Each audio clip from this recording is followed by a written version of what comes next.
What's going on, y'all? This your boy AC coming back with another video.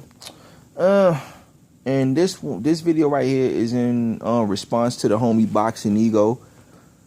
He came with a little participation type of post. You know, top 5 welterweights as of right now in the sport of boxing. So if you see this video on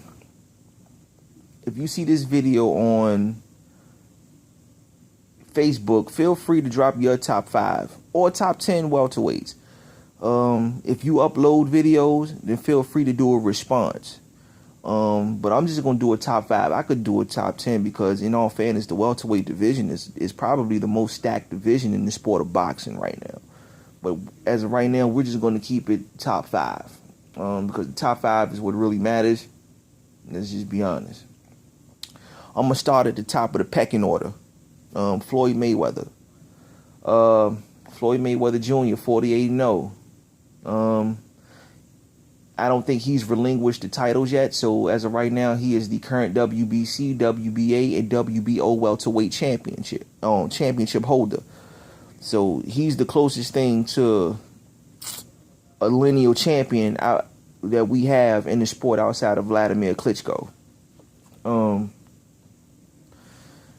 And, you know, the gap between Floyd and the rest of the herd at 147 is pretty wide, man. It's pretty wide.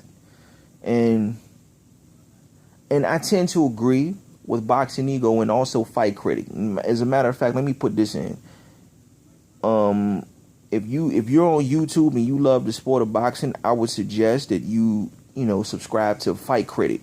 Fight Critic be making some nice videos, man, and he has a good knowledge of the sport. But back to the video and the subject at hand here. I tend to agree with them that Floyd probably should sit out this September because of the simple fact that he has no real competition at 147. If he's going to fight, 9 times out of 10, it's going to be somebody that's not going to be in that weight class. He's going to have to move up in weight and take on a totally different beast. Me personally, based on what he did with Pacquiao, and based on the credit that he got or lack thereof of beating Pacquiao, I'm still of the mind that he should just fight 2 bums, break Marciano's record, and just dip. But hey, Floyd isn't that type of dude. He wants a credible name to end his career with, so it is what it is. Number 2, Keith Thurman. Career 147-pounder. He's undefeated. Current WBA champion. Now, I know what you're thinking. I just said that, Floyd Mayweather is the man in the WBA. And he is. He's the WBA super champion. Keith Thurman is the regular WBA champion.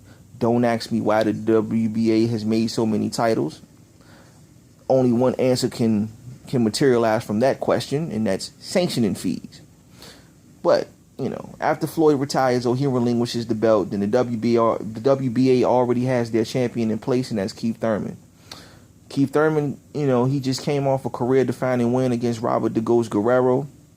I don't like the fact that he's fighting Luis Collazo, especially after the Guerrero fight. I understand that he's still being ducked by Marcos Maidana. Maidana's still ducking the guy. So it is what it is. He's, like I said, career welterweight. I got faith in Keith Thurman that he's going to be the next guy, next superstar in the sport if he stays on the tear that he's on. And I hope he does his thing. Number 3 would be Kell Brook. Kell Brook is the current IBF champion. He beat a top 10 welterweight in Sean Porter. He just had a great win against Frankie Gavin, and right now he's the most active welterweight out of everybody. I think he's fought twice already this year, and he's ready to fight Brandon Rios, I believe, in September, I think. So he's he's staying active. He has Amir Khan running scared. Khan clearly doesn't want to fight the guy. So it is what it is. All right. And, Khan is a top 10 welterweight. No matter how corny he is. But it is what it is. All right. Number 4, Timothy Bradley. The man has an amazingly deep resume at 147. The fact that he fought Manny Pacquiao twice, beat Juan Manuel Marquez. Even Ruslan Provodnikov came up to 147, I believe. I think so. Don't quote me on that, but but Timothy Bradley to me would have been the ideal person to fight Floyd Mayweather in September. But I know he has the Vargas fight next. So, that eliminates that. Still don't understand the Diego Chavez draw, because that's corny. But that's due to top rank politics. Such is life. Such is life. And to me, the 5th ranked welterweight in the world to me is Marcos El Chino Maidana. Maidana, let's just be honest here, man. Former WBA welterweight champion. He won that off of Adrian Broner. He fought Floyd Mayweather twice, and arguably he gave Floyd his best challenge since he signed that Showtime contract. So, he has a good resume also. He has a real good resume. I won't go into it. You a boxing fan, you know Chino's resume. He was definitely a top 10 welterweight, and like I said, I'll say it again, he gave Floyd his best competition since he signed that contract. So it is what it is. That's my top 5. A couple of dark horses y'all should consider. Right now, Saddam Ali. I think Saddam Ali is a up and comer.